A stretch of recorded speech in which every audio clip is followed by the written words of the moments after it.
我们现在进入季后赛的情况不太明朗，下面我们要对阵京东，然后我们两个队伍的话，因为是电商嘛，所以说我们在跟他们打的时候会用尽全力去跟他们打。上赛季我们跟京东是后半段是同分的，然后打到后面他们已经超过我们进入季后赛，然后我们上赛季是没有打进季后赛的，但是这个赛季的话，我们是很想打进季后赛。接下去的每一场比赛，我们都会用尽全力去跟他们打，然后争取赢下每一场比赛。Definitely personal for Suning in many ways, more than one. What do you mean? I mean, you know, they've got the e-commerce behind them, and also for themselves, the fact that they had to make it last split, and also the fact that JDG made it over them. So coming into this bit, they really want to. This is what you're meant to say, Raz, but I'm going to say it myself. I thought you had a joke underneath it. It's meant to be a setup. It's meant to be, it is like we're at a golfing course, and the tee was set up, and you were meant to go for it, and you didn't do anything, Raz. You didn't do anything, so I said it myself. I thought you were setting up a joke. No, I understand. Like, I agree. No, 100% I agree. So, like, we get to a point, it lights up, where both these, the organization for both of these teams do have expectations. Last time, Suning Gaming did lose in a really close setting, and I think that Suning Gaming were slated to being able to take it to JD, and it was really the last series that decided it. Yep. JD coming out ahead just because of the players' creativity a lot of the times. And so it feels like shoes on the other foot now. Yep.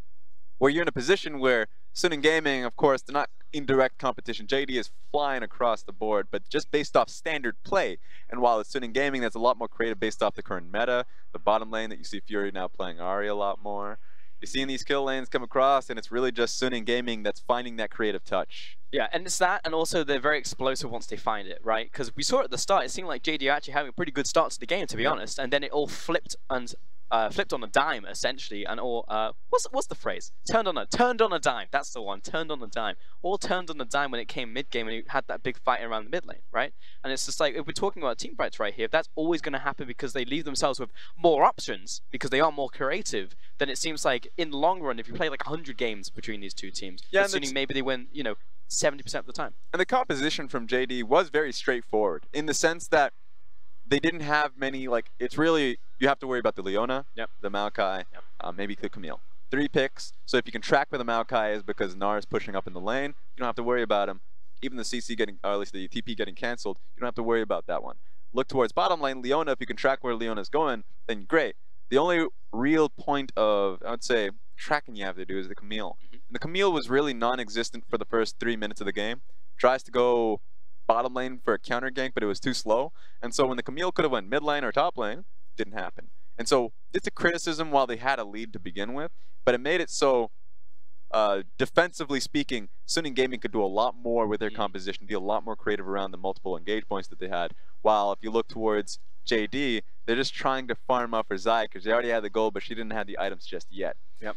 So that was one thing where it's like JD looking at this composition means that Zoom is probably like, all right, give me more freedom. Because that was a rough one, and I feel like if you put me on Maokai duty for 2 games in a row, we're doing it wrong with how successful I've been in the last few series. So I think that's going to be the case going into game 2. I think so too. I think Zoom is not only just successful in the last few series, but I think just as a player, you give him something where he can actually like win the lane by himself, and he probably will, to be honest. I can't actually think of a top lane player on the top of my head who is going to consistently win against Zoom. 100%. In the LPL. That's the thing right now. This is why it's so interesting, because I feel the last few series, because he's been a Superman last few series. So like throughout the split, he's been incredibly consistent as a player. Team fights out like off the charts. But then if you come to the last few series, especially just on this patch alone, he has been the best top laner this patch, and he's going up against Xiao, which is already just really fun to see. True. So just based off of 2 of these top laners going up against each other, I wanted to see some action. And what I got was an incredibly defensive Maokai play because they were holding it all in for that team fight that never really came out. Exactly, and I think by the time we did see a team fight, I mean, we had that kind of spaghetti team fight in the mid lane where they came in one by one, but then we had team fights later and it was already too far gone. You know, when the Ahri's one-hitting whoever she's up against, whether it is the Maokai or not, you know, that's a serious problem. But Maokai can be strong in his own right. We don't see a lot of it. I think that was our 3rd Maokai of the entire split, but if you do get, you know, a good laning phase, get him out of there, then he can start doing things. That's why I want to see how confident the coaching staff and the players are from JD coming back into the series. If they draft essentially the same thing because of that lead that they had, that would be really fun to see. That actually showcases a lot of just inner confidence with the team that they can say, well, actually, we're not going to change anything in terms of the picks because we knew we have a lead because we played well. And the only thing we can look for and that we have faith we can do within this 6 minutes of just talking to each other is to say, hey, in this part of the game, more control wards and more respect to the enemy team in the situation so we just don't start walking off alone against the pick composition. So that's what they could do. But a lot of the times when you're like, well, I don't really have faith in the confidence or like in the discussions we're having.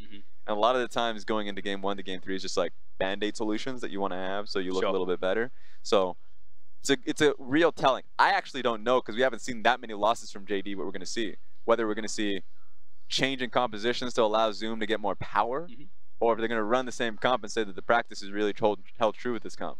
I think that's the biggest thing to me, because you just said that we haven't seen a lot of losses from Suning. We've only had 2 serious losses, actually, for JD over the entire split. And that's obviously, you're right, we haven't seen many of these situations, but you also give them the benefit of the doubt, saying that, well, JD, maybe was this just a single problem? You know, that happened in this first game. Is it ever going to show its ugly head in the second or third game, or are you just going to come back swinging because that's what you expect of you, considering how well you've done this entire split? Yeah, and even though we showcase JD as the favorites in this series, and by far looking to be second place in their conference going into playoffs unless a few upsets happen here and there, they're a team that is actually, I would say, close in current skill, power ranking to Suning Gaming, because Suning Gaming is playing up currently going into the last stretch of the season.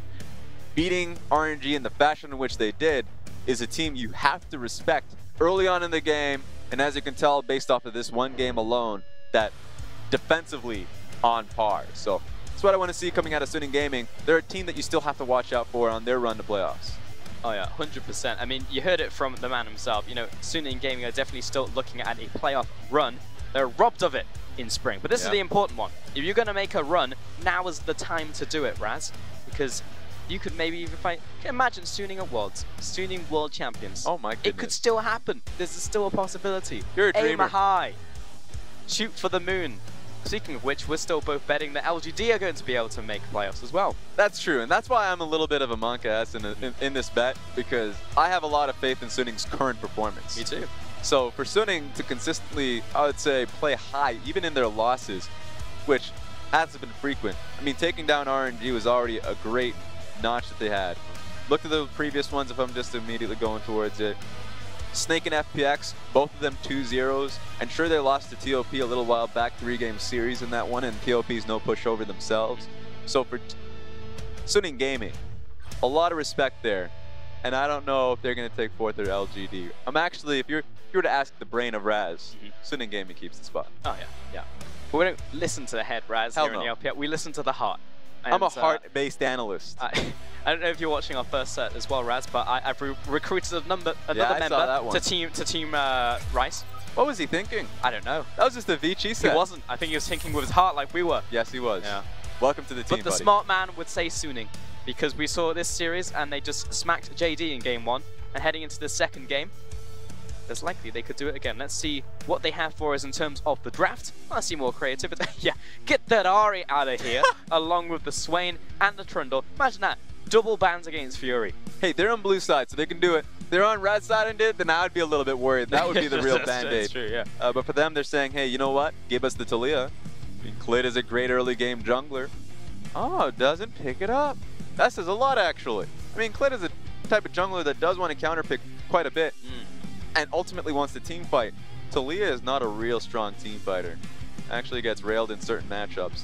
So in this setting, the fact that they pick up the Shen and the best early game jungler, especially with Kindred gone, is passed off. I wonder if Hacker picks it up himself. Yeah, there's so much still on the board for Suning Gaming. They'll look towards the Gnar right here for Shower. Had a great game 1 performance, to be fair. You didn't see a jungler his entire life, so you know, he was totally fine with that. But there's also jungle picks, so it's just Camille up. Hacker's going to be very, very comfortable going for an aggressive pick. Wow, this is just them calling on the safety or the fragility of the Talia. Saying that, yeah, sure, Talia is great if you can have the early game damage, pressure, all that stuff. The clear times up against the Camille. But Camille's a little bit creative in that matchup. Waits in a bush, hovers in it, maybe takes 2 buffs, 1 buff, level 2, sees if she can get on top of the Talia. Those are things you have to worry about. Sometimes works incredibly poorly for the Talia. So now passing it off, I very likely won't see a Talia for JD Gaming. Perhaps you'll see a Sejuani, something that's a lot more defensive, knowing that you can farm up against the Camille and try and out team fight it later. It's going to be an Ezreal pickup here for JD, but also what is more interesting is the Gangplank. Now it can go to Yagao, but is more than likely going to Zoom, so I'm glad that he's actually going to get some time in the sun, where he doesn't have to play a big old tank in the top lane, but actually he can make some plays happen throughout the game. Yeah, what the hell? I mean, just looking at this, you just see 2 globals, unless if you're saying 3 because of the Ezreal ulti. Yeah, but for them, JD is just saying that we're going to be a part of the play. You can even see the teleport being hovered by Yagao himself, so it seems like JD, last game we're going in the team fight round, but this time around even more so, trying to scale up to that point. So to your point about now Zoom gets power in his own hands on the GP pick, yep, also can just scale up. So I want to see if JD can do that and weather the early game storm from Suning Gaming. That's what we're going to have to look towards. Rakan is going to be the pickup here for you, regardless of what the AD carry is, and JD see this one coming from a mile away, so it's like, alright, no Xayah for you. Gonna have to come with something else here, but Fury, we've already painted the picture. He will pick pretty much anything. Marksman, you know, mage, whatever. I'm still going to be good at it. I think he should still go towards an AD in this sense. Rakan with a mage is possible, but you get a little bit more out of like an AD carry. I would say an Ashe would be a good pickup for himself. Yeah. A lot of the times, I mean, Rakan could go with anything. But remember that he's a bit squishier if you're comparing the engage that he has or provides in comparison to, let's say, an Alistar or literally just any tank support that engages as well. So I would say in this case, we're going to be seeing Suning Gaming to have a little bit more of a passive bottom lane early on. But having the Ashe so you have push potential versus the Ezreal. Zoe Ban there against Yagao. Again, synonymous with the pick. LeBlanc as well, we saw that played just the other day. You're oohing and you're ahhing, but as I said to Clement, don't count your chickens before they've hatched. So we'll wait and see what pick it is in the end. We just see so many misfortunes that I'm just not surprised. I have to respect the pick. Is that necessarily true? And we've seen like 3 different players. There are a lot. I mean, sure, players. There's like Y4 who's playing that pick consistently. Yeah. But SNG. you get to a point where yeah, those players come out and you're like, I think anyone can play it. Yeah. There is real value to the pick, so it's not going to come out. It's going to be the Kai'Sa in this sense, in this case. But I would have liked to see the misfortune too. Yeah. There's still a chance, Raz. No, there isn't. Mid lane misfortune. Make it happen. The Emperor like of Shurima is, yeah, it definitely does. The Emperor of Shurima is going to grace us with his presence into the mid lane, and we're going to have ourselves a Gragas as well. A grand old time. He's going to bring the Grog to the table. Why are you having 5 scaling picks? I'm yelling at them at this very moment. Heck yeah. Yell out. They're on stage, Raz. They can probably hear you yell loud enough. Yeah, that's true. Maybe the audience can start chanting with me. Gragas, Azir, GP, Ezreal, and Shen. Say no to scaling. They're great in team fights, but now they've told the audience, the enemy team, the coach is like, we're going for team fights. So you're going to have to stop us. Early game is going to be crucial for Suning Gaming. Sure, they have the split push route with Gnar later on, but early on is when it matters, because if it goes way too late, then JD has the power to play around these massive neutral camps or objectives. Oh yeah, 100%. They'll smash him in a team fight. But you've got Hacker in the early game. He's going to be facing down a Gragas. Will be dipping and diving through the jungle. Mid lane, Orianna was the final pickup right there into the Azir. And then bot lane, you've got Kai'Sa and Rakan. So it's not like they don't have a late game insurance ticket themselves. That's true. Kai'Sa also does a lot of damage. I'm just worried that, yeah, sure, you put Kai'Sa, that's a lot of damage later on in the game, and you still get outranged by the Azir. Azir just smashes these mid-range carries. Remember, if you were to think hyper carry, what is the best in a team fight setting 60 minutes? Vayne. Well, yeah, I guess. I would say Sivir because in a front to back against tanks, you just get so much damage across without even trying. That's true, yeah. Took your W. But then what does Sivir, like Sivir's greatest enemy is an Azir, because you try and walk up to a tank and then you're walking up to about 3 more sand soldiers. So the effective range of an Azir is just obnoxious. So Kai'Sa, yeah, sure, if she gets a great flank, or maybe this team fights start well for her, then front to back, she looks great. But that's rough if the Azir has anything to say about it. Oh yeah, and I mean the other thing with like a Sivir is the fact that she has a spell shield. She's actually pretty okay if Azir's jumping on top of her base. Same thing with Vayne. Got a bit of stealth, got a bit of mobility with the Tumble. In Kai'Sa, she's got invisibility, she's got a dash. So there are ways to play around it, though yeah, if you get in range of the meat grinder that is Azir's sand soldiers, he will wreck you. There's just so much utility on the side of JD too. I'm just assuming that the Ezreal is going to go towards like an Iceborne Gauntlet build. If he does go for his Iceborne Gauntlet, you have the Q slows on top of just the Azir sand soldiers. Then you have Gragas that if he's not getting a belly bop on you, his sweaty belly hitting your face, then he could throw the the cask as well. There's so much that you have to fear on the side of JD. The Suning Gaming are going to have to focus on protecting their major carry. I don't think that we should assume that Gragas doesn't use deodorant. I think this guy has great personal hygiene. Look, the sun is beating on the Rift at all times. And it's Shanghai. Never nighttime. Maybe he lives in Shanghai. In that case, I wouldn't blame him. Yeah. I'm looking at that portrait right now, and it's fairly sweaty. I don't know how much I agree with you, Brads, but what we should be agreeing on as we are heading into our second game into the e-commerce wars. Jingdong versus Suning. I'm ready for some Jingdong chants.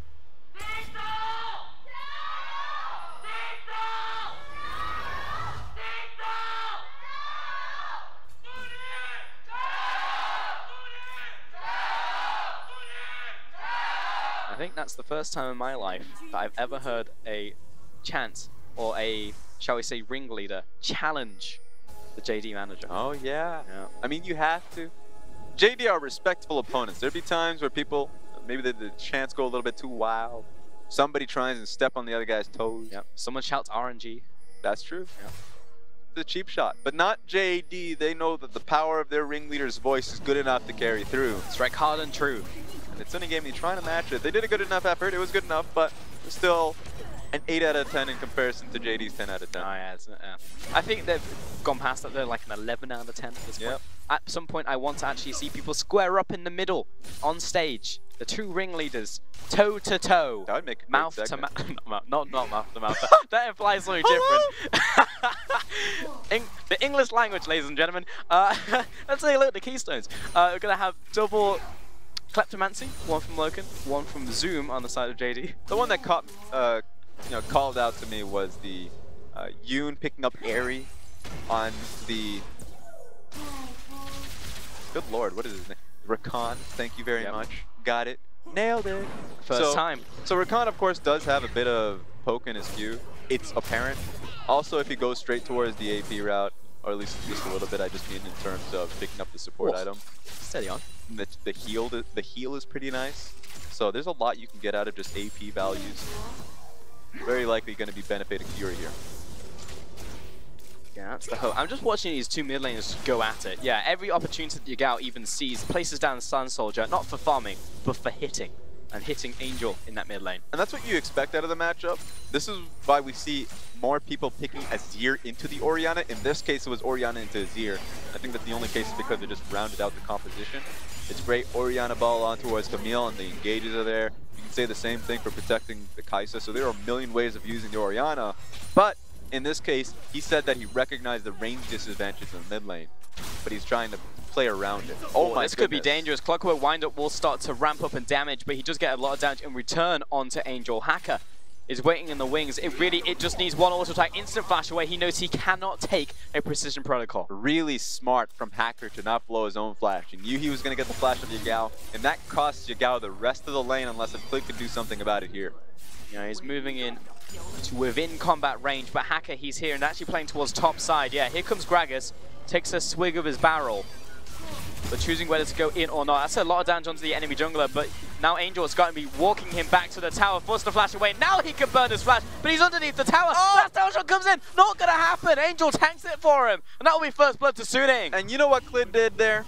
What's that, Raz? He pulled the proper Raz play, man. He came in there and hard into that one. Yep. So it was good up until he body slammed for the damage. Why are you body slamming for the damage? You're not going to follow up for a kill. You know that you're there to defend Yagao in that place. It was Hacker and Angel that played that one out so respectfully, and they're saying, yeah, we're going to push it in and then base. That's all we're going to do because we know that you're stronger in this situation. He overplayed the situation, overplayed his cards, lost out so much, and now Yagao is already in a bad position, now in a worse position. Really just disastrous right there. It's going to be 21 to 21 in terms of farm, but he is flashless in the mid lane. Angel has his own. Top lane. Okay, we're looking for some respite here. Is it going well for Gangplank? Well, he's equal on farm into this now. That's very good. And he's also got the Kleptomancy. But here comes Hacker. We've got you surrounded. Come out with your hands up. I'd say I'm hacking the defense system as we speak. Got nowhere to go. Oh, here comes the teleport. The cavalry's arriving, but the Hacker's in, and he already takes out Zoom, and I'm out. I'll see you later, nerd. Get away from me. You think I'm a nerd because I'm called Hacker? You were the nerd. There we go. The fun thing about Camille, and it's not so fun for the laners, is the fact that you can tank that one extra tower with the precision protocol. I think that's what it's called. The passive on your, the passive on her, where she gets the adaptive defense. Oh no! Precision protocol is the Q, mate. Yeah, I know. I knew I was somewhat wrong. That's why I turned to my play-by-play to That's all good. I got you back. bat me down. But yeah, so the extra passive you get, especially if you're hitting a physical damage top laner, then you're like, yeah, sure, tower's not going to do too much for me. Didn't even need to. In fact, it was Gnar that picked up the tower aggro. So it was just that easy. Less than half HP Zoom. Yeah. Smacked him. Another kill to Sune. I mean, again, we said this in Champions League, but FLICKR is a type of man who's very happy when he's on the aggressive, you know? Last game I felt like it was Clid who was all over his jungle, but now FLICKR, when he's ahead, he'll gank mid, he'll gank top, he's now got 2 kills, and both solo lanes are now doing really well for themselves. Yuga has to play scared because of that very fact. I mean, losing his flash, before the kill even happened, I said he lost the lane because the way he wins the lane is by trading, by forcing trades, by literally just throwing sand soldiers in front so he can get the full proc on his airy, auto attack, slows on towards Angel. But now Angel can push the lane, he doesn't have to worry about that. Oh, now double taunt coming through. That's going to be the Gangplank ultimate from the top lane as well. Fury trying to return with the damage, but it's just all going to be blocked out by the Spirit's Refuge. Nice kill coming in a 2 vs 2 from JD. Clid just pokes his head out, or pokes his belly out, I guess. Doesn't find the kill. Another kill back over to JD. Yeah, they smell the sweat, mile away. Knew that they had to just back away from the situation, but great double taunt from Shen. At this point, Mao and Loken taking a lot of control in the lane. It's great too. I mean, they needed that. You're in a position right now where you're losing out in both top and mid lane. So just having that one breath of fresh air gives JD a fighting chance. Yeah. You say what you will about, you know, Clid's personal hygiene, but I reckon that he conditions that beard. You see how lustrous that beard is? He probably orders that one off Sune. He has a lot of oil to spare. That's going to be an ultimate. Calm down, folks. That's all good. Gnar in the lane in your face, just going to use his ult for clearing a wave and harass damage, and now pushes in this entire wave. This is going to be really annoying for Zoom, who just wants to farm. Clid needs into the mid lane. Ooh, they were playing around it. I think they know that the ward is there. You can see how Lu Mao played into the wave, or at least into the bush. So, don't know how the Gragas did getting into the bush. That being said, you can already see the pings being put on that ward. So I'm just saying, they called it out. They knew it was there. But to your point, Zoom getting pushed in by the multiple waves, doesn't have the wards to call out if Camille's top lane or not. I know you know this very well, but for reasons that you can, you know, aspire to, that you know very well, top laners, very paranoid. Yeah, all of them are paranoid. No, that's not true. They're all paranoid.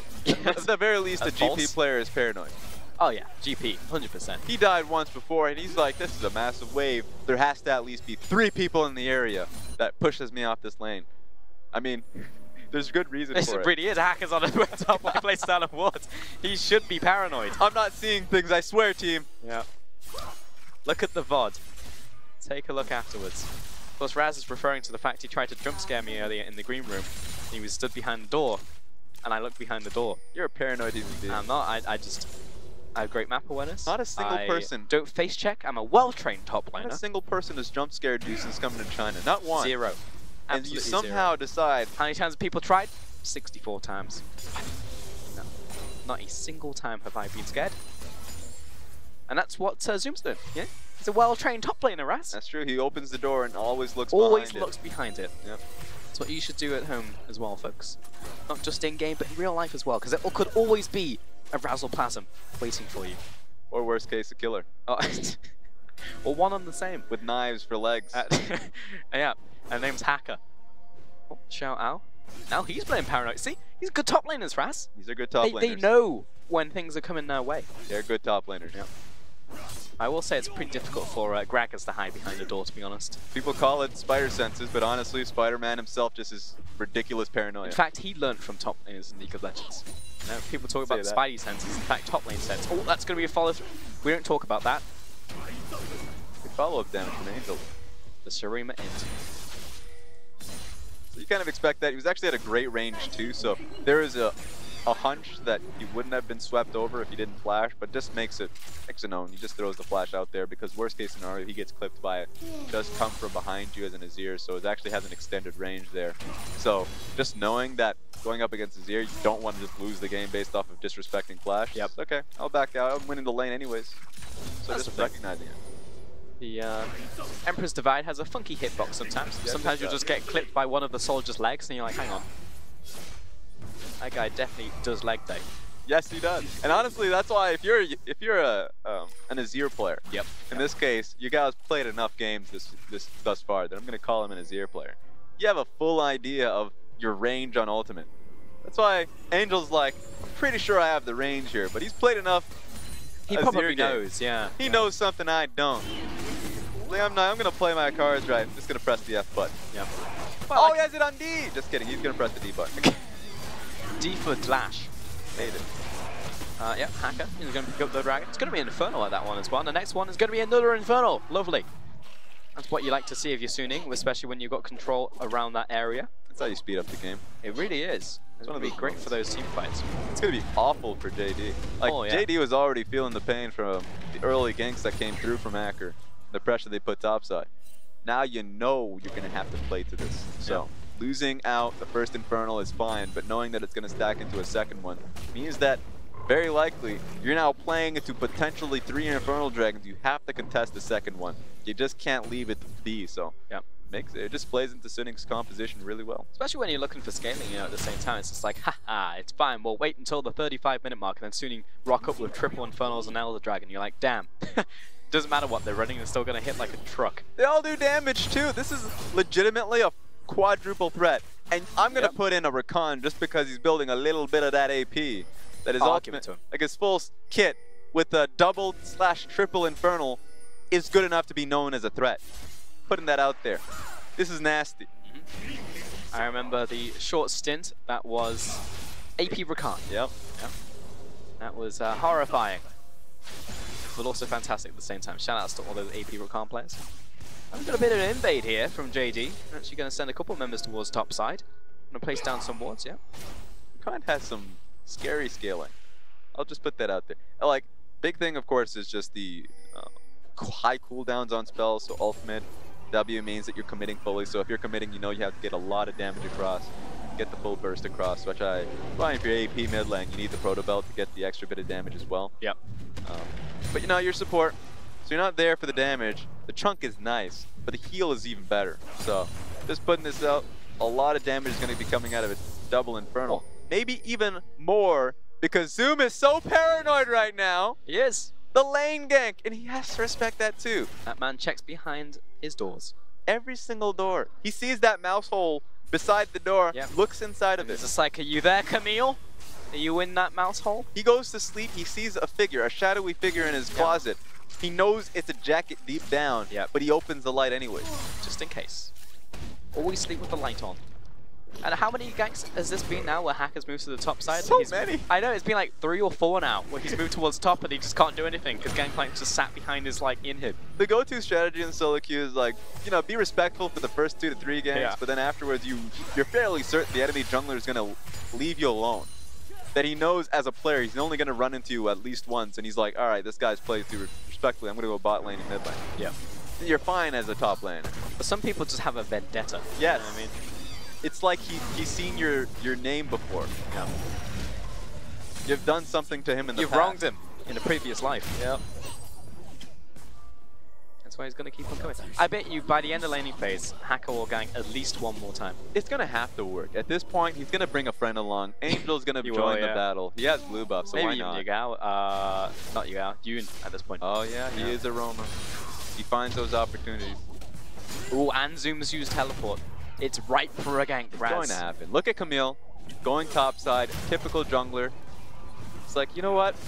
I have a bottom lane that's doing all right. He's going to have engage off the Rakan ultimate. I'm going to go away from him for only run reason. It could top lane gank. Could be a Rift Herald, but you mean? Nah. He'll pick up Raptors and then half top. Oh yeah, let's see where he goes. I reckon. I'm telling you right now. Oh, is he going bot side? No. Commit to the play. I've ganked top 4 times. The fifth time's the charm. That's the saying. There is literally try again. That's the saying. Oh, wait a minute. Where's Rakan? Is he bringing Rakan? I'm just saying. We just said this, Raz. Look, I'm just saying. I know it's happening. Yeah. But I'm trying to give him literally any other path. Saying that you could do anything. You could path towards bottom lane. Or you can just go for the top lane gank once again. Stop. He's underneath the tower. He's not even bringing Rakan online. He said go back to the bottom lane. It would make it too obvious. I've got this. That's a long skill shot.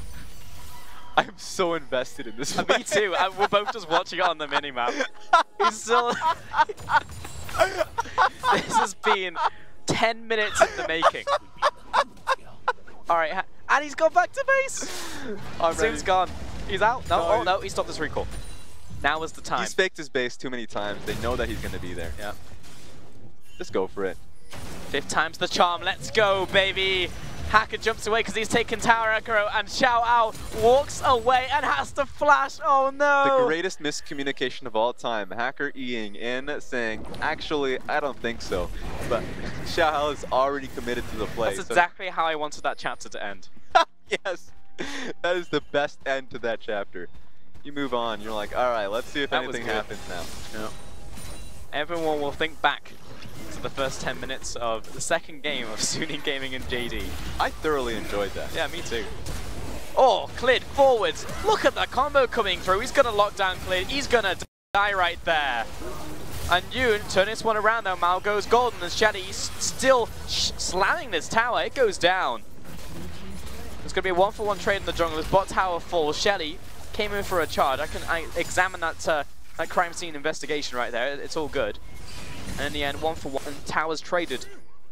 Yeah, they give up so much. Even, of course, the massive chunk in the inner tower.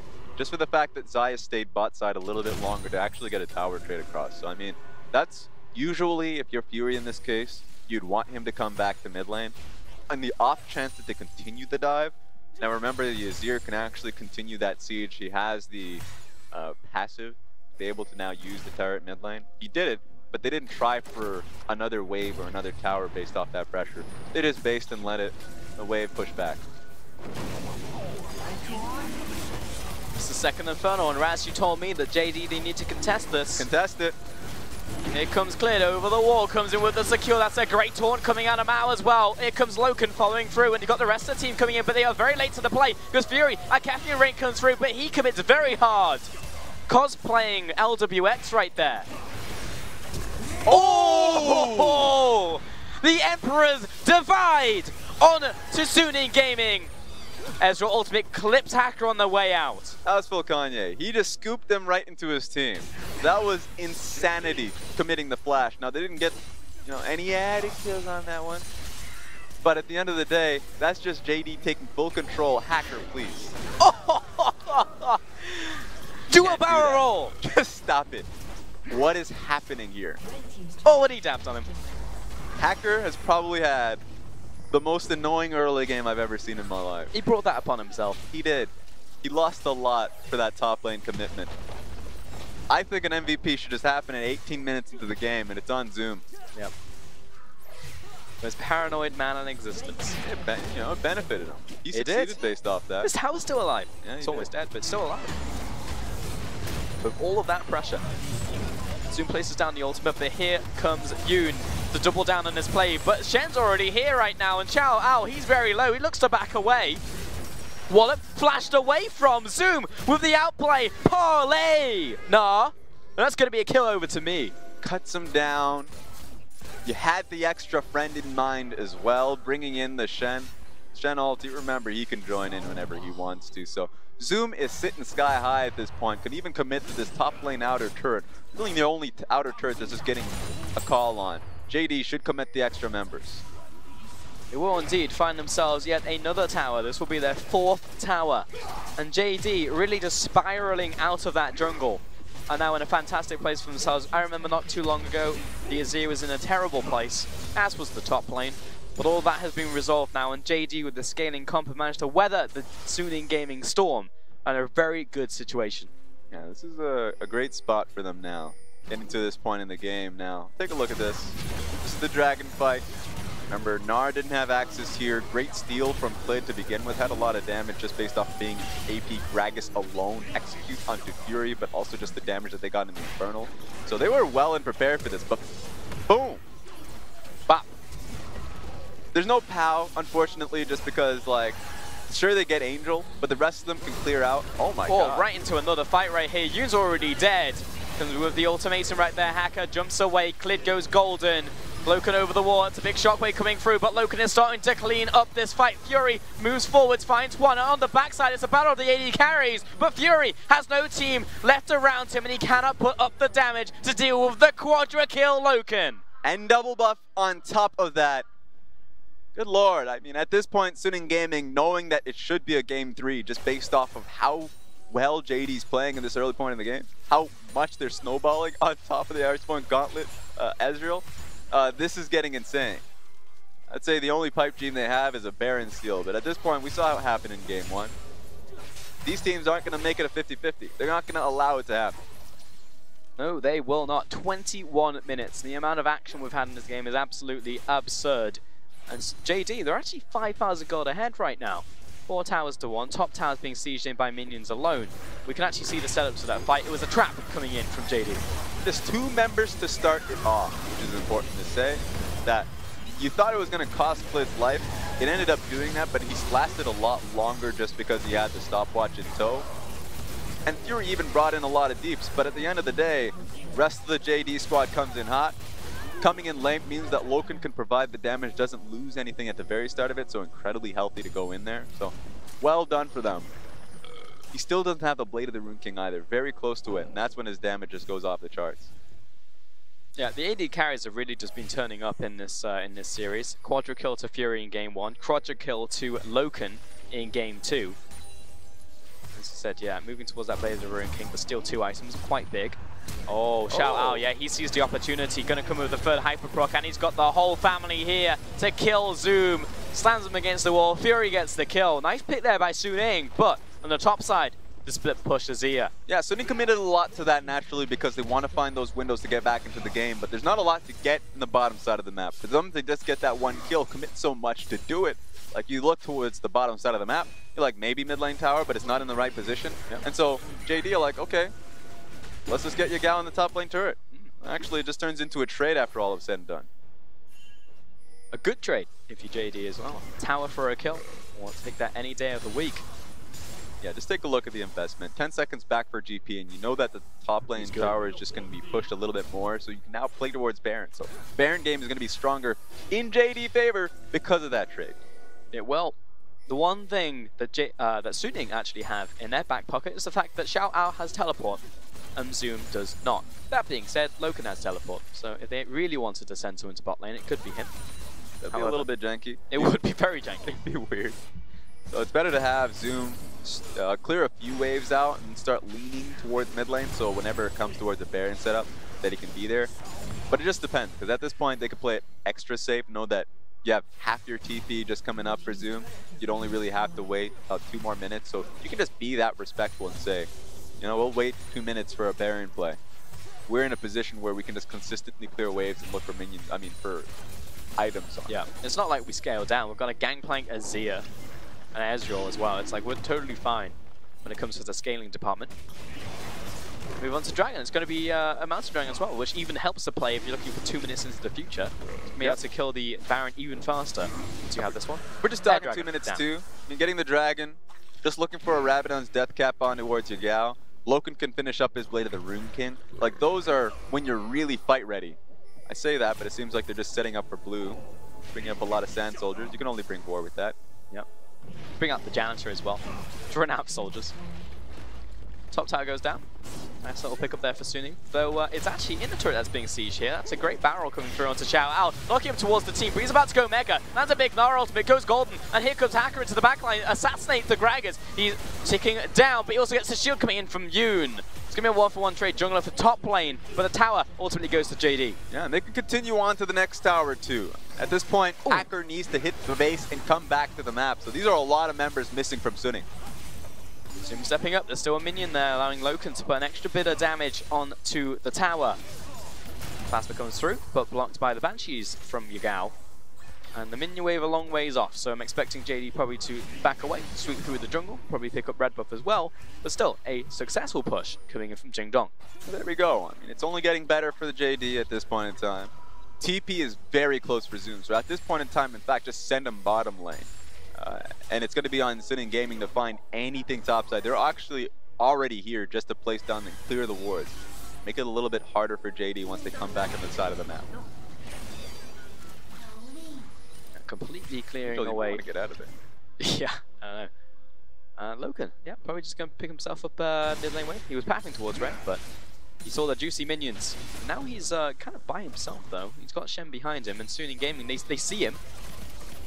All sat in the bush. Oh, here when we go. in doubt, surprise him. Nice ward you guys have given me. Wait a second.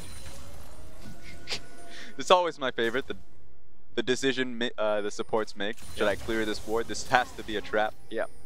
I see nobody, but that's 3 gold for me, and I'm a bit gold scarred. That's one of the best things you can do in solo queue, is you place down a control ward in front of someone, and they're just like, huh, a control ward all by itself. More often than not, that player will go up and try and kill it, because they see a ward and they want to kill it. My favorite minigame, if I'm like really far ahead, I'm on like on Ezreal or something, then I just place a ward when I'm pushing up bottom lane tower, if I'm like really shoving up to them. Make it so they end up auto-attacking the ward. Obviously, they're sitting still when they're doing it. Yeah. Bop. Smack them. Gotcha. Yeah. I mean, it's a big thing when you're minion trading. So you want to hit people in between their wind up and wind down, which means that you get an easy skill shot or anything like that. It's kind of the Draven principle, but you know, to an extreme. But yeah, everyone likes hitting wards for some reason. It's like bubble wrap. You know, people always like popping bubble wrap. Always one more ward, but that ward had Raz behind it. Yeah, that's true. Yeah. It's behind definitely a soothing experience for everybody except for Graves and Jhin. Like, you can just hit that ward, unless if you're a really slow attack speed champion, and you'd be fine with it. You know, control wards used to have 5 hit points. Oh, yeah. And it was literally changed because of Jhin and Graves. Because Graves would empty 2 clips and be like, bummer. Yeah, we gave champions ammunition. And you know what would be hilarious if a new champion if Jhin could count to 5? Well, that's true as well. But if you get a new champion where you have to go back to base to buy ammo, I'm telling you, every split is something real. And if you just got a champion that was really strong, that ran out of ammo. But ran out of ammo. And you're like, well, how does he auto attack if he doesn't have anything? Well, he just pistol whips the minion. Yeah, he's got to walk up to melee range, doesn't he? That would be hilarious. I think we should do that. And this is why we're not game designers, folks. This is why we talk about the game and not design it. I think people would enjoy it, except for that specific carry. Unless if... I'm just putting my ideas out there. If he shoots somebody with the bullets that he's purchased, and it's basically a one-shot dead, like a real gun. Like, microtransaction bullets, so some of them you can buy like expensive premium bullets. Oh yeah, and you can send out a few RMB. Yeah. Canadian dollars. Like, I want $5 to be spent in this game. Yeah. How much money did you spend by the end of the game? About 50. Yeah. You buy a silver bullet for the Warwick and you're like, bam! Gotcha. One shot from across the map. You win the game, but you sold your soul away. Emptied your wallet. They increased your LP. That's what matters. And now we're playing Aram in the mid lane. What else can you do if you're sitting? You know that mid lane wave is going to get pushed in repeatedly. Yep. Oh my god, Clit is devious. Oh, it was actually the ward trap. It came in and Yoon almost dies to it. He's going to survive in the end, but has to pop the ultimate in the end. But that means no Yoon. Of course, not going to have teleport just for this one. So if I'm JD, and if you've been playing this game for a long time, you don't want to make it 20 minutes longer based off of your inactivity. So they want to start Baron, but you can see the problem here. They're not being given the opportunity. And this is why we joke, folks, because when you're coming to predicting the future, always go off memes. Because memes have a basis in reality. And you think I'm BSing you, but actually, by the way, 2017 Pick'em Champions for Worlds, just saying. I still feel like you're BSing me. Based it all off of memes. Came highest. I was in the top 0.00002%. Yeah, that pissed me off. Yeah. Yeah. Put that out there. Crushed it. Top of the... I was one of 254 people, Raz. I'd imagine right now, you know how Europe does their whole predict the game, get that out there in their social media. Deficio and Vedes are leading right now, 55. Well, right now it's Deficio because he got a perfect week. But what happens if Pulse is in that setting? And it's just perfectly done because he decided to 8-ball it. 100%. Like, how did you decide? 8-balled. 8-balled it. Yeah. I've rolled the dice. You'd think that would be impossible since there's just 2 options, but I have 6 They're like, sides. well, you didn't predict anything. So I'm still at the top of the leaderboard. So really, what does that mean? Oh, you'd be that next level troll. You roll that dice and you're like, you know what? I didn't even pay attention to it. I just made a decision afterwards. Yep. Oh, bot lane. Holy moly! Yagao just killed that 100-0. He has a lot of APR at this moment. And Nashor's Tooth has the attack speed as well. And then, of course, to follow up the Rabadon's Death Cap, he's completed it. Don't know how Suning Gaming can come back into this one, quite honestly. It's all off of just that 1 ball in Orianna. Zoom's by himself, but he's gone golden. That completely mitigated the ultimate coming in from FLICKR. Cannot believe that just happened. FLICKR is beyond tilted. That is the definition of perfect timing. You've really just nullified the play. Here we go. But they're going to go in for the repeat engage. Yoon dies off of that one, and the shockwave ineffectual. Here comes Xiao Wao, and he's got the Guardian Angel, so he'll go down. But the team really needs to follow through. FLICKR blocked up by the Gragas, and Loken, he's hunting, he's chasing, but now he's not with the team. They back away. FLICKR moves towards the mid lane, and Loken low on this one. Plasma land, Fury, you know what to do. It's going to be the kill out from Angel. Zoom flashes forward and parlays the Orianna to death. Loken has to feel a little bit frustrated, but he knows that his team coming out of this one at the end of the day, going in for the kill, so confident, knowing that JD had the win throughout that fight. Here we go. Could Fury do anything? He's fast and he's furious, but can he put out the damage? The Acafian Rain comes through. It forces Zoom back. Knockup comes in from Yoon. He only hits the minions, but he's still pushing forwards. Fury gets 1, looks for the second. They're focusing onto the Nexus. Mao behind the Nexus. Fury with another. Walks up. Zoom shuts him down. Yoon with the knockup, buying time. Rakan versus Gangplank, and Gangplank comes out on top. We are going to game 3. This is when you look towards right. Say, change the minion aggro, make them smart, know who the enemy really is. Stop hitting the other minions. Hit the GP at the end. Doesn't happen. Gang up on him. Get him. That'd be a great meta once again. Take my ideas for sure. Yeah, a champion who can control the minions. But great victory here for JD to answer it. Going on to a game 3. Super well done. The early game was all in their court. I still can't get over. Well, that's a weird goal graph. That looks like a sine graph. Yeah, it does. That's cosine, yeah, and sine. Wonderful. I just can't get over the end of that game. Gangplank against the Nexus, as Fury is just trying to murder everyone. Incredible. It was fun. I mean, take a look at the gold graph. One thing to make certain is that Suning Gaming did have control of this one.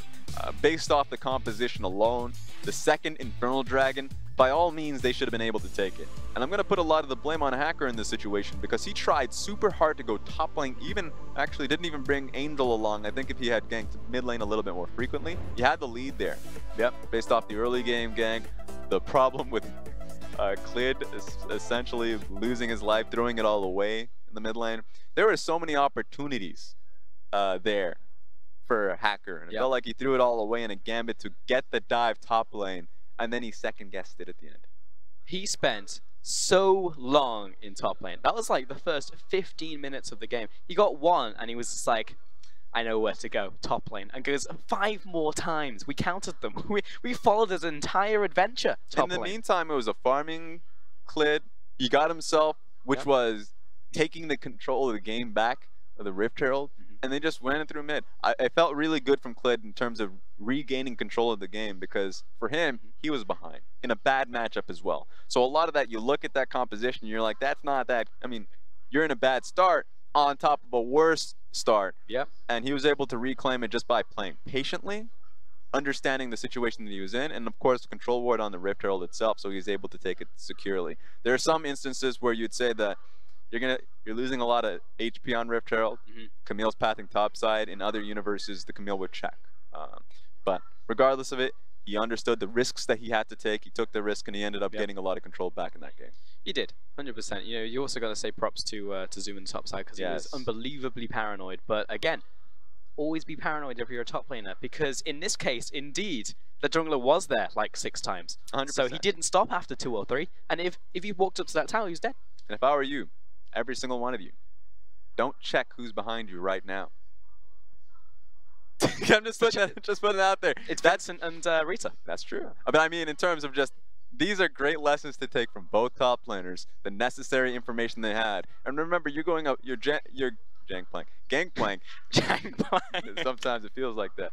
Where you're Gangplank and you're going up against the Gnar, getting pushed in repeatedly, losing trade so often. A great tactic that he's doing, if you look back on it, is just that he was basing so often, or at least not finishing his base, but channeling it just so he would force the enemy Gnar to always push up so he can get the minion wave underneath. They were such large minion waves, but he was able to get it securely while always under the threat of dive. So I felt like really well played from Zoom. I hope he gets MVP. He deserves it. Yeah, he does. Because he was a little bit wounded. At the very least, got a Purple Heart. But he should get more medals. Stack them. 100%. And I will say that I think this is really what the tenacity is built off of, if you're JD. I'm upset. I don't like that. He played well. But give it to Zoom. I don't know, man. I don't like it.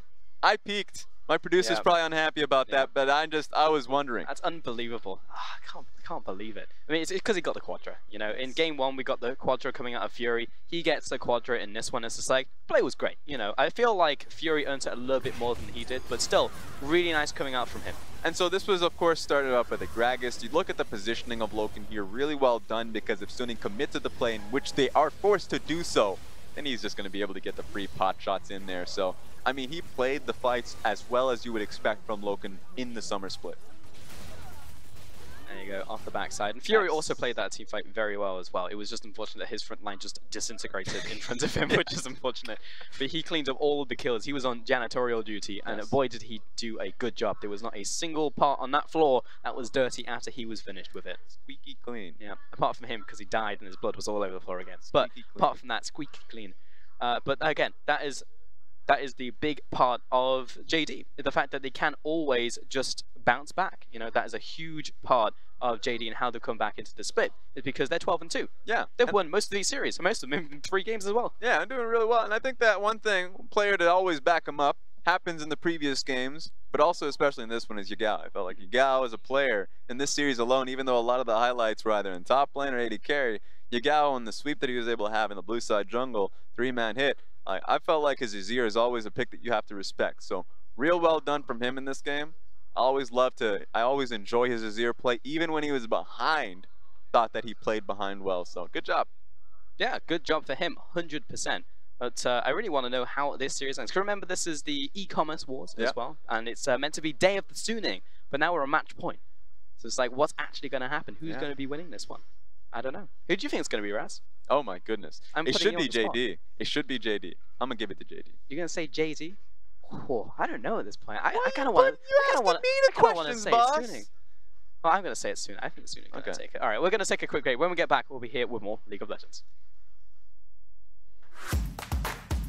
让我们把故事传唱下去，继续书写 RNG 的传说。